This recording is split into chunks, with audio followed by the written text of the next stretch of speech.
அஸ்ஸலாமு அலைக்கும் ஃப்ரெண்ட்ஸ். இந்த வீடியோ பார்த்தீங்கன்னா லாஸ்ட் சண்டே எடுத்த வீடியோ. லாஸ்ட் சண்டே எடுத்த வீடியோ இந்த சண்டே போடணும்னு நினைக்காதீங்க. கொஞ்சம் ஒரு சில பல வேலைகள் இருந்ததுனால நான் உங்களோட கண்டிப்பாக ஷேர் பண்ணுறேன் என்ன வேலைகள் அப்படின்றத. கொஞ்சம் ஒரு யூஸ்ஃபுல்லான வேலை தான். அதனால் கொஞ்சம் டிலேவாக தான் எடுக்க முடியுது. இந்த சைடு பார்த்தீங்கன்னா நான் நைட்டே பாதாம், அப்புறமா முந்திரி, இந்த முக்கியமாக இந்த சின்ன சின்ன சீட்ஸாக இருக்குது பார்த்தீங்களா, அது கிண்ணிப்பழ விதைங்க. அது முக்கியமாக போடுங்க, ரொம்பவே நல்லது. ஏன்னா அது குளிர்ச்சின்னு சொல்கிறாங்க, ரொம்ப நல்ல எஃபெக்ட் கிடைக்கும் அப்படின்னு சொல்லி. சரி, ஓகே, எல்லாத்தையுமே ஊற போட்டது தண்ணியோடையுமே நான் மிக்ஸி ஜாரில் ஆட் பண்ணிக்கிறேன். கொஞ்சம் அந்த மேலே இருக்கிற தோல், அந்த பாதாமுடைய மேலே இருக்கிற தோல் ரிமூவ் பண்ணியிருக்கேன். கொஞ்சத்துக்கு ரிமூவ் பண்ணலை, அப்படியே கூட நம்ம சேர்த்து அரைச்சிக்கலாம். நல்லா ஃபைன் பேஸ்ட்டாக அரைச்சி நம்ம இதை செய்ய போகிறோம். இந்த ஒரு செட் பார்த்திங்கன்னா பாலுமே நல்லா சூடு பண்ணி எடுத்து வச்சுருக்கேன். பால் நல்லா சூடு பண்ணி எடுத்து வச்சு இப்போ அடுத்த அது என்ன செய்ய போகிறோன்னா, அரைச்சி அந்த பேஸ்ட்டை நெய்யில் போட்டு நல்லா வதக்கி எடுக்க போகிறோம். அதனால் ஒரு பாத்திரத்தில் ஒரு 1லேருந்து 2 ஸ்பூன் அளவுக்கு நெய் ஆட் பண்ணிவிட்டு நல்லா அதோட பச்சை வாசனை போனதுக்கப்புறமா அதில் பால் ஆட் பண்ணிக்கோங்க. பால் சேர்த்துட்டு நம்ம ஸ்வீட்னஸ்க்காக நம்ம ஒன்று பேரிச்சப்பழம் பவுடர் இருந்ததுன்னா அதை சேர்த்துக்கிட்டா ரொம்ப நல்லது. அப்படி இல்லைன்னா நான் நாட்டு சர்க்கரை இருந்தது, அதை நான் சேர்த்துக்கிறேன். அவங்கவுங்க ஸ்வீட்டுக்கு ஏற்ற மாதிரி நம்ம சேர்த்துக்கலாம். சில பேர் சேர்க்காமலேயும் சாப்பிடுவாங்க.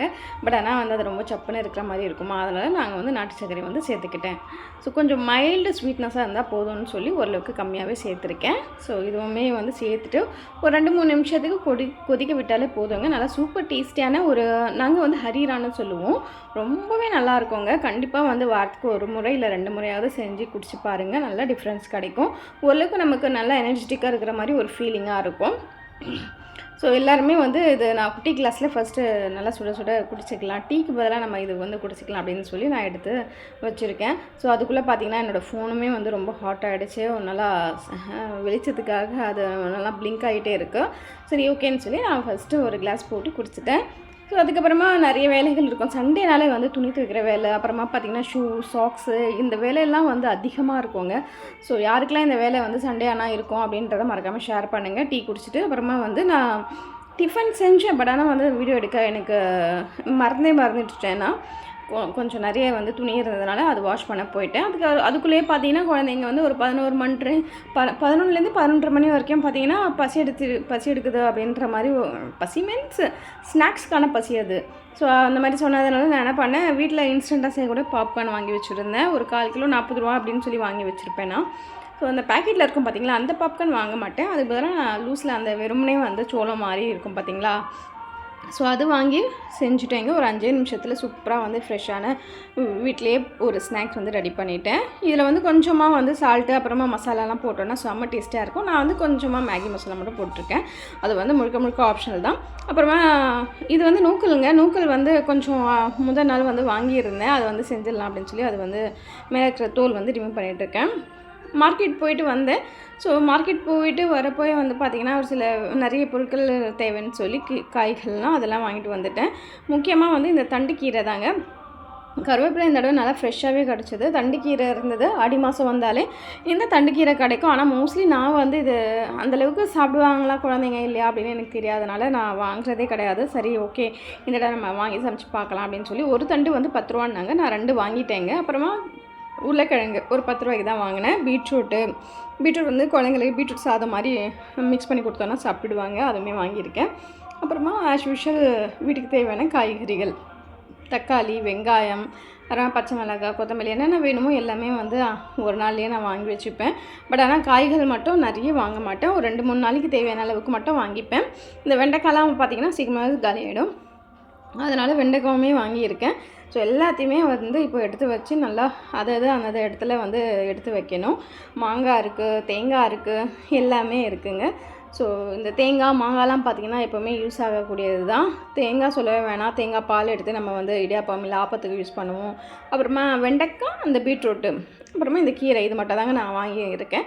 அதிகமான காய்கள்லாம் வாங்கலை. நம்ம எங்கே எப்போயாவது வெளில போயிட்டு வரோம் இல்லையா, எப்படி இருந்தாலும் வீக்லி ஒன்ஸு எங்கேயாவது வெளில போவோம்.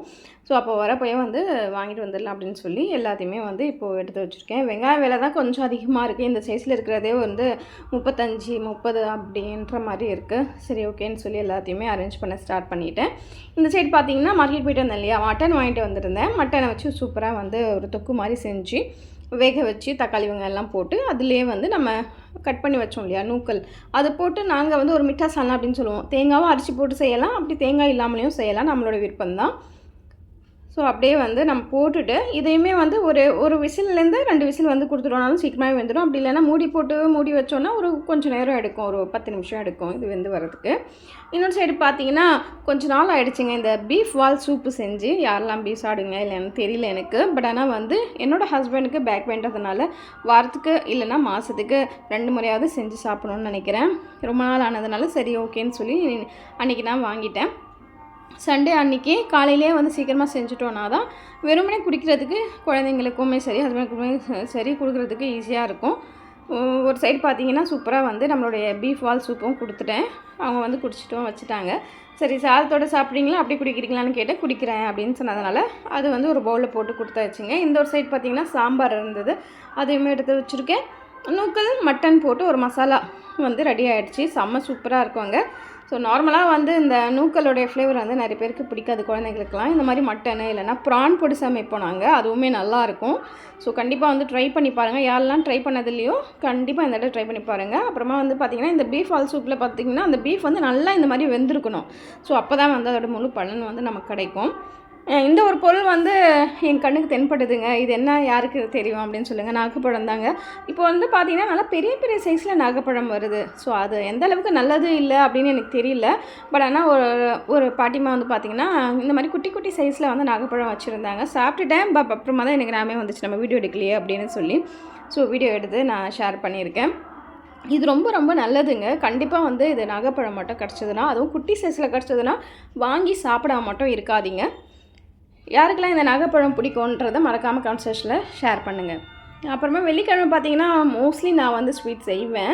இப்போ கொஞ்ச நாளாகவே வந்து வெள்ளிக்கிழமை வந்து ஸ்வீட் செய்ய முடியறதில்ல. சரி ஓகே அப்படின்னு சொல்லி நம்ம சண்டே அதுவுமா தான் வீட்டில் எல்லாருமே இருப்போம் அப்படின்னு சொல்லி சுட செம்ம சூப்பர் டேஸ்டியான கீர் தாங்க செஞ்சுருக்கேன். இது ஜவ்வரிசி ரவை போட்டு செஞ்ச கீர். ஸோ ரொம்ப நல்லாயிருக்கும். நான் டக்குன்னு செஞ்சு முடிச்சிட்டேங்க.